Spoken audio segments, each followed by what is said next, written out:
Varicose veins కి సరైన చికిత్స కోసం సంప్రదించండి ఎవిస్ హాస్పిటల్. నమస్తే రమగారు. నమస్తే జయ. చందమామ కథ ఏదైనా ఒకటి చెప్పండి అండి. కాజీ చేసిన మోసం చెప్తాం. అంటే మనకి ఈ కథల్లో బాగ్దాద్ కథలు అవి కనపడతాయి కదా చందమామ కథల్లో. ఇది 50s 60s వచ్చిన కథ. అందులో ఒక రాజుగారు ఉన్న సమయంలో ఆయన ఒక స్టోరీ అనమాట. సుల్తాన్ మొహమ్మద్ అని ఆయన రాజుగా ఉన్నాడు. ఆయన కొంచెం ధర్మ పరిపాలన చేసేవాడని అంటారు. ఆ కాలంలో ఒక వర్తకుడు ఉండేవాడు. ఇతను ఏంటంటే చాలా ప్రేమించి ఒక అమ్మాయిని పెళ్లి చేసుకున్నాడు. భార్యాభర్త చాలా అన్యోన్యంగా ఉండేవాళ్ళు. అయితే ఈ ఊళ్ళో బిజినెస్ వ్యవహారం అంతా అయిపోయాక పై ఊరు వెళ్ళి సంపాదించుకురావాలని అతను ఉద్దేశపడ్డాడు. సరే, మరి భార్యని ఎవరికైనా అప్పచెప్పి వెళ్ళాలి. ఆమె పుట్టింటి వాళ్ళు ఈ దేశం వాళ్ళు కాదు. ఇక్కడ తోడు లేకుండా ఒంటరిగా అయిపోతుంది. బాగా ఆలోచించి ఏం చేశాడు, ఆ ఊళ్ళో ఒక కాజీ గారు ఒక ఆయన ఉండేవాడు. ఆయన చాలా ధర్మాత్ముడని మంచివాడని పేరుంది. ఈయన ఏం చేశాడంటే ఆ కాజీ గారి దగ్గరికి వెళ్ళి, ఏమండి మరి నేను ఇలా వ్యాపార నిమిత్తం వెళ్ళాలనుకుంటున్నాను, నా భార్య ఒక్కతే ఉంటుంది, కుటుంబం లేదు ఇక్కడ, మరి మేము వేరే దేశం నుంచి వచ్చి ఇక్కడ సెటిల్ అయ్యాం, ఆమె పుట్టిల్లు వాళ్ళు వేరేగా ఉన్నారు, మరి మా భార్యని ఈ సంవత్సరం పాటు, సంవత్సరం అనుకుంటున్నా, 9 నెలలకి 10 నెలలకు కూడా నేను వచ్చేయచ్చు, కాస్త మీ ఇంట్లో ఉంచి కాపాడండి, మీ దగ్గర అట్టె పెట్టుకోండి అన్నాడు. సరే, వాళ్ళ ఇంటికి తాళం వేసి ఈ తాలూకు పెట్టే బేడ అవన్నీ ఈ కాజీ గారింటికి చేర్పించారు. కాజీలు అంటే ఇప్పుడు ముస్లిమ్స్ కదా, వీళ్ళు కొంచెం పరదా పాటిస్తారు కదా. కాజీ గారు కొంచెం పెద్దవాడు కూడా, వాళ్ళకి 3 మంది పిల్లలు ఉన్నారు. వర్తకుడి భార్యకి ఇంకా పిల్లలు లేరు. సరే, ఈ అమ్మాయి ఆ లోపల జనానాలో వాళ్ళతో పాటు ఉండేది. ఉండగా 8, 9, 10 నెలలు గడిచాక ఒకరోజు ఏదో సందర్భంలో ఆ అమ్మాయి ఆ జనానాలో నుంచి బయటకు వచ్చినప్పుడు ఎప్పుడో చూశాడు ఈయన కాజీ గారు ఆ వర్తకుడి భార్యని. ఎంత అందంగా ఉందో. ఆయనకి అప్పటిదాకా ఎప్పుడూ లేని దుర్బుద్ధి ఒకటి ఏర్పడింది. ఈ పిల్లని స్వాధీనపరచుకోవాలి, ఇవ్వకూడదు, వెనక్కి పంపించకూడదు అని. సరే, ఏం చేశాడు, మామూలుగా ఆయనకి పొద్దున పూట వెళ్ళిపోయేవాడు ఆయన పని మీద. మధ్యాహ్నం ఆయన ఎక్కడుంటే అక్కడికి భోజనం పంపించేవాళ్ళు. భోజనం బయటే చేసేవాడు. అసలు మగవాళ్ళు ఆడవాళ్ళు కలిసి తింటాలు అవి ఆ కాలంలో మరి వాళ్ళ ప్రాంతాల్లో కూడా ఉండేవి కాదేమో. ఒకరోజు వర్తకుడి భార్య, కాజీ గారి భార్య, నేను పుట్టింటికి వెళ్ళొస్తాను పిల్లల్ని తీసుకుని, ఇంట్లో మన వర్తకుడి భార్య ఉంటుంది, ఆ అమ్మాయి ఇంటిని అమ్మాయికి అప్పచెప్పాను, 2 పూటలే నేను వెళ్ళి పిల్లల్ని తీసుకుని వెళ్ళొస్తానని చెప్పింది. ఆ వర్తకుడి భార్య కాజీ భార్య చాలా స్నేహంగా ఉండేవాళ్ళు. ఆ అమ్మాయి కూడా చాలా మంచిది, బుద్ధిమంతురాలు. సరే, ఏం చేశాడు ఈయన, మధ్యాహ్నం భోజనం పొద్దున పూటే పంపించేస్తారు కదా, మధ్యాహ్నం భోజనానికి ఇంటికి వచ్చేసాడు. అమ్మాయి లేదు, తన భార్య ఏమో లేదు, ఇంటి పెత్తనం ఎవరికి అప్పచెప్పింది, ఈ వర్తకుడి భార్యకి అప్పచెప్పింది. మరి ఈ అమ్మాయి ఏం చేస్తుంది, అయ్యో ఈయన భోజనానికి వచ్చాడని భోజనం అంతా ఏర్పాటు చేసి పక్కకి వెళ్ళి కూర్చుంది. ఎదురుగా ఉండటం వాళ్ళ పద్ధతి కాదు కదా. అక్కడి నుంచి ఈయన అన్నాడు, ఏమమ్మా అమ్మాయి, ఏమిటి పెద్దవాడిని, నాకు ఎదురుపడ్డానికి నీకేముందమ్మా అభ్యంతరం, మనం ఒక ఇంటి వాళ్ళం అన్నాడు. అవును కదా, ఆయనేమో ఒక ఒంటరిగా కూర్చుని అన్నం తినలేడు, పెళ్ళాన్ని దగ్గరుండి వడ్డించే అలవాటు బాగుండదని వడ్డంలోకి వెళ్ళింది.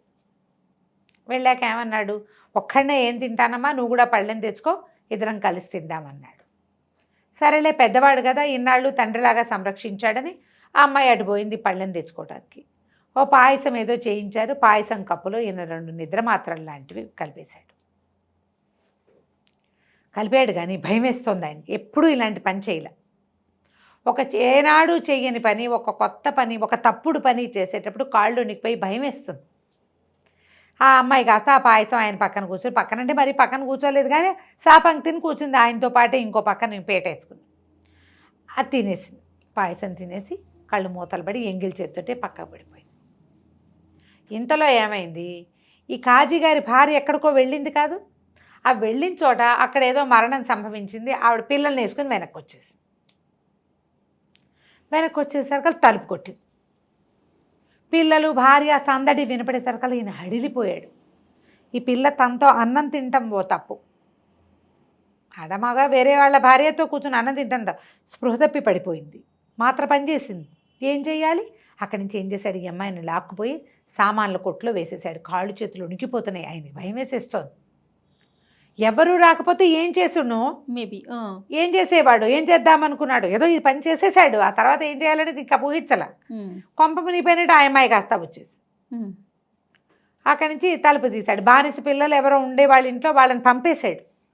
వెళ్ళి తలుపు తీసి రుసరుసలాడుతూ, ఏమిటి అన్నదింటూ తలుపు తీయాల్సి వచ్చింది, ఈ కొంప ఎవరికి అప్పచెప్పావో, అదేమిటి నేను వర్తకుడి భార్యకి అప్పచెప్పాను కదా, ఏమో ఆవిడెక్కడుంది, ఆవిడెక్కడ లేనే లేదు, నేను చూడలేదు, నాకు తెలియదు అన్నాడు. నిర్కాంతిపోయింది. అదేమిటి ఆ అమ్మాయి చాలా మంచిది, నేనే అన్నం పెట్టుకు తింటానంటే, అసలు ఆ అమ్మాయి ఎట్లాంటిది కాదు, పిల్లల్నే బాగా సంరక్షణ చేస్తుంది. అట్లా ఎందుకు చేస్తుంది, ఆ అమ్మాయి ఎట్లాంటిది కాదు, అమ్మాయి లోపల పనంతా చూసుకుంటుంది, అప్పచెప్పి వెళ్ళినప్పుడు నేను ఎందుకు చేయలేదు, ఏది అని చూస్తే ఎక్కడా కనపడదు, ఏమో ఎక్కడికి పోయిందో అన్నాడు ఈయన. అట్లా లేచక్కపోయే మనిషి కాదు అమ్మాయి. ఇటు తెల్లబోయింది. అదేంటి అట్లా ఎట్లా అవుతుంది, అన్న నువ్వు పెట్టుకు తింటే, ఈయనేమో రుసరుసలాడుతూ గబగబా అన్నం తినేసాడు. ఏం చేశాడు, ఆ అమ్మాయి రెండో కంచం పెట్టుకుంది కదా, తలుపు తీసే ముందు ఆ రెండో కంచము పాయసం గిన్నె అన్నీ తీసుకెళ్ళి తొడిలో పారేసేసాడు. తినేసి లేచక్కపోయింది ఎక్కడికోనన్నాడు. వీళ్ళు తెల్లబోయారు. పిల్లల్ని పంపించింది, ఒరే ఒక పిన్ని ఎక్కడికి వెళ్ళిందో చూడండి రా అని పిల్లల్ని బయటికి. ఆవిడ అసలు బయటికి వెళ్ళే మనిషే కాదు. ఏమైపోతుంది, ఇంతలో ఏమైంది, ఆ వర్తకుడు కూడా వచ్చేసాడు. 10 నెలలు అయింది అతను వెళ్ళి. భార్య మా ఆవిడ ఏదంటే నాకు తెలియదు ఎక్కడికి పోయిందో అంటాడు ఈయన. అసలు ఆ అమ్మాయి అట్టాడిది కాదయ్యా, నిన్నటి కాదు, ఇవాళ పొద్దుటి దాకా ఉంది, నేను రేపు సాయంత్రం దాకా మా ఇంటి బాధ్యత అమ్మాయికి అప్పచెప్పి వెళ్ళాను, అక్కడేదో మరణం సంభవించింది, చిన్నపిల్లలతో ఉన్నామని నేను వెనక్కి వచ్చేసా, అసలు అట్లాంటిది కాదు, చాలా బుద్ధిమంతురాలు అంటుంది పిల్ల. వర్తకుడు ఏమన్నాడు, నేను ప్రభు దగ్గరికి వెళ్తానని సుల్తాన్ మహమ్మద్ దగ్గరికి వెళ్ళాడు. నా భార్యని కాజీ గారికి అప్పచెప్పాను ధర్మాత్ముడని. ఆయన నా భార్య లేదంటున్నాడు. వాళ్ళ ఆవిడేమో ఈ పొద్దుటి దాకా ఉందంటోంది, తెల్లవారి పొద్దుటి దాకా ఉందంటోంది, ఆయన లేదంటున్నాడు అనేసరికల్లా సరే ఆయన కాజీని పిలిచారు. కాజీ గారు ఏం చేశాడు, చుట్టుపక్కల ఒక 3 మనుషుల్ని మాట్లాడుకున్నాడు సాక్ష్యం చెప్పడానికి. ఆయన భార్య మంచిది కాదని, 3 నెలల క్రితం నుంచే వీళ్ళ ఇంట్లో లేదని, పెళ్ళాలని రానివ్వరు సభలకి, పెళ్ళాం ఇంట్లోనే విడిపోయింది, ఆవిడ నెత్తినోరు కొట్టుకుంటుంది, అయ్యో చెల్లెలాగా చూసుకున్న బంగారు తల్లి, ఎంతో మంచిది, పిల్లలకి జల్లేసేది, పెద్ద పిల్లలకి అన్నాలు పెట్టేది, వంటలో సహాయం చేసేది, వంట బాగా చేస్తుంది, ఈ డ్రెస్ కుట్టింది, ఈ చొక్కా కుట్టిందని చూపిస్తోంది, చంటి పిల్లలకి చొక్కాలు కుట్టిందని చుట్టుపక్కల వాళ్ళకి చూపిస్తోంది. కానీ ప్రభు దాకా అవన్నీ వెళ్ళవు కదా. ఈ 3 సాక్ష్యాలు చెప్పారు. ఏమని, 3 నెలల క్రితం నుంచే అమ్మాయి ఇంట్లో లేదని, 3 నెలల క్రితం దాకా ఉందని, ఎక్కడికో వెళ్ళిపోయిందని, ఆ అమ్మాయి ప్రవర్తన మంచిది కాదని. ఈ సాక్ష్యం పుట్టేసరికల్లా రాజుగారు వర్తకుడు మాట తోసిరాజు అన్నాడు, నీ భార్య ఎక్కడికి పోయిందో కాజీకి ఏం సంబంధం లేదు అనేసరికల్లా వర్తకుడు నెత్తి నోరు బాదుకుంటూ వెళ్ళిపోయాడు. అయ్యో పెళ్ళాం ఎంతో మంచిది, అతనికి చాలా ప్రేమించి పెళ్లి చేసుకున్నాడు, దుఃఖంగా వెళ్ళిపోయాడు. గడిచిపోయినాయి రోజులు. ఓ రోజు రాజుగారు మారువేషం వేసుకుని వెళ్తూ ఉంటాడు, ఊళ్ళో తిరుగుతూ ఉంటాడు. రషీద్ కథలు కూడా, ఖలీఫా కథల్లో కూడా చూస్తాం, ఖలీఫా రాత్రిళ్ళు బయట తిరుగుతాడు అని. ఒక సాయంకాలం వేళ ఆయన మారువేషం వేసుకుని ఒక ఊళ్ళో తిరగటానికి పోయాడు. ఓ చోట ఒక చిన్న మార్కెట్ యార్డ్ లాగా ఉంది. మా పెద్దవాళ్ళంతా మార్కెట్ యార్డ్లో పనిచేసుకుంటుంటే వాళ్ళ పిల్లలు ఒక పక్కన కూర్చొని ఆడుకుంటున్నారు. రాజు ఆట ఆడుతున్నారు. రాజు మంత్రి సైన్యాధిపతి ఆట ఆడతారు కదా పిల్లలు. అయితే ఏమన్నాడు, కుర్రాడు ఒకడు చెప్తున్నాడు, ఒరే సుల్తాన్ మహమ్మద్ లాగా పిచ్చి తీర్పులు చెప్పేవు గనక సరైన తీర్పులు చెప్తానంటేనే నువ్వు రాజు అవ్వాలిరా అంటున్నాడు కుర్రాడు. అనేసరికల్లా నేను సరైన తీర్పే చెప్తానన్నాడు రెండో కుర్రాడు. వాడు రాజు, వీడు సైన్యాధిపతి. ఈ సైన్యాధిపతి వేసిన కుర్రాడు ఈ డైలాగ్ అనమాట, పిచ్చి తీర్పులు చెప్పకూడదు. ఆ రాజు ఆశ్చర్యపడితే, నేను పిచ్చి తీర్పులు చెప్తానా అంటే ఇలా చెప్పుకుంటున్నారా, ప్రజలు చెప్పుకోకపోతే పిల్లలకి ఎలా తెలుస్తుంది. ఈయన పోయి ఆట దగ్గర కూర్చున్నాడు. ఆ సైన్యాధిపతి వేషం వేసిన కుర్రాడిని అడిగాడు, ఎరా అబ్బాయి, అయితే మీ సుల్తాన్ మహమ్మద్ పిచ్చి తీర్పులు చెప్తాడంటే, చెప్పడా మరి, చెప్పడా, అట్లాగే పిచ్చి తీర్పులే చెప్తాడు. మొన్న చెప్పాడు కదా వ్యాపారస్తుడి భార్యని ఎడిపోయిందో తెలియదని, మీ ఆవిడ నువ్వే వెతుక్కోమని ఇవ్వాడు, అది పిచ్చి తీర్పు కాదా అన్నాడు. అనేసరికల్లా అది పిచ్చి తీర్పు అంటావా, ఖచ్చితంగా పిచ్చి తీర్పే, మరి ఏం చేయాలంటావు అన్నాడు. సాక్షులు 3 పిలిపిస్తే చెప్తా నేను అన్నాడు కుర్రాడు. అనేసరిగా ఈయన ఏం చేశాడు, మర్నాడు పొద్దున ఈ కుర్రాడిని గుర్తుపెట్టుకుని వాడి అమ్మా నాన్నకి కబురు చేశాడు, పిల్లాన్ని తీసుకురండి అని. మర్నాడు పొద్దున ఆ కుర్రాడిని తన ప్లేస్లో కూర్చోబెట్టాడు. సాక్షులు 3 పిలవండి, కాజీ గారిని పిలవండి, వ్యాపారస్తుడిని పిలవండి. 3 సాక్షులు, కాజీ, వ్యాపారస్తుడు నుంచున్నారు. 3 సాక్షులు 3 నెలల నుంచి వ్యాపారస్తుడి పెళ్ళం కాజీ గారి ఇంట్లో లేదు. అలాగా కాజీ గారి ఇల్లు ఎంత ఇల్లు, ఎన్ని గదులు ఉన్నాయి కాజీ గారి ఇంట్లో? కాజీ గారి జనానాలో ఉండేవాళ్ళని మీరు ఎట్లా చూశారు? మీరు ఇప్పుడు కాజీ ఇంట్లోకి వెళ్ళకుండా వాళ్ళ గదులు వైశాల్యం నిర్మాణం చెప్పలేరు కదా. మెమ్మే బెబ్బాయి అన్నాడు ఒకడు. ఆవిడని ఇదివరకు చూశాను, ఇప్పుడు కనిపించట్లేదు, ఆవిడ అంత మంచిది కాదన్నాడు రెండో వాడు. కాజీగారి వ్యాపారస్తుడి భార్య ఎంత ఎత్తు ఉంటుంది, ఆమెకు ఎంత వయసు, ఏ రంగులో ఉంటుంది, మెమ్మే బెబ్బే, సుమారైన సైజు అని చెప్పాడు వాడు. వ్యాపారస్తుడు నా భార్య కాలి పొడుగుది, ఆమె పొడుగాటి మనిషి అని చెప్తున్నాడు. తెల్లగానే ఉంటుంది, కాదండి ఆమె చామంచాయిగా ఉంటుందని చెప్తాడు ఇతను. ఆమె వయసు తెలీదు వీడికి, ఆమె ఎత్తు పొడుగు ఏమీ ఆకారం కూడా తెలియదు, ఏమీ తెలీదు. మూడో సాక్ష్యం కూడా ఇట్లాగే వీగిపోయింది. అంటే ఆ మనిషిని వీళ్ళు చూడలేదు, అసలు ఆ అమ్మాయి వీళ్ళ ఇంట్లో ఉందని కూడా తెలియదు. కాజీగారిల్లు దాని తాలూకు కొలతలు నిర్మాణాలు ఏమీ తెలియవు. ఏమీ తెలియని ముగ్గురు సాక్షులు ఎట్లా చెప్తారు నిజం, కాజీగారు అబద్ధం చెప్తున్నాడు అన్నాడు. అనగానే రాజు కాజీని గద్దించాడు.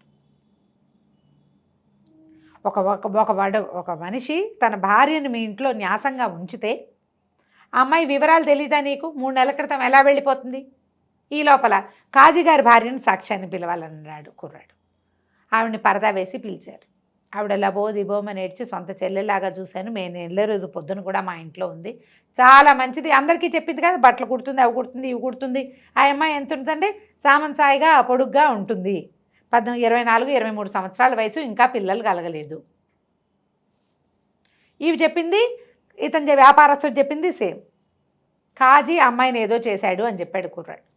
ఈమె సుల్తాన్ కాస్త గట్టిగా గద్దించి ఆయన్ని 2 చంపకాయ పీకడానికి ట్రై చేశారు. అంటే అడిగేసరికి అలా కొట్టినంత పని చేసేసరికి అలా ఆయన గడగడ వణుకుతూ, క్షమించండి నేను ఒక పొరపాటు చేశాను, 5-6 రోజులుగా మా ఇంటి సామాన్ల గదిలోనే ఈ అమ్మాయి ఉంది, స్పృహ తప్పి పడిపోయింది అంతే. అప్పుడు వెంటనే ఆ సామాన్ల కొట్టులోకి వెళ్తే నీరసంగా స్పృహ తప్పి పడిపోయింది. ఏదో పిచ్చి మందు ఇచ్చేశాడు, మా మోతాదు ఎక్కువైపోయింది.